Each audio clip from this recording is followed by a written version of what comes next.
Hi friends, అందరూ ఎలా ఉన్నారు? బాగున్నారని అనుకుంటున్నా. అయితే ఈరోజు మీకోసం నేను ఒక స్టోరీ తెచ్చేసాను. అదేంటంటే కృష్ణుడు కొడుకు సాంబుడు వల్ల యాదవ వంశం అంతరించిపోయిందన్న సంగతి మీకు తెలుసా? సాంబుడు కృష్ణుడు అండ్ జాంబవతిల కుమారుడు. చాలా అందగాడు, అలాగే అహంకారం కూడా ఎక్కువ. అయితే వివిధ శాపాలు పొంది ఉంటాడు. అందులో మొదటిది దుర్వాస మహర్షి పెట్టిన శాపం.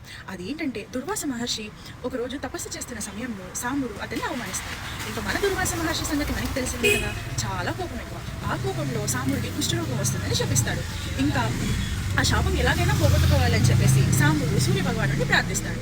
సూర్య భగవానుడి కోరిక మేరకు కోనార్క టెంపుల్ని కూడా కట్టిస్తాడు. అండ్ రెండవ శాపం శనిదేవుడు సాంబుడికి ఇచ్చిన శాపం. ఆ శాపం ఏంటంటే అతని వల్ల యాదవ వంశం అంతా అంతరిస్తుందని.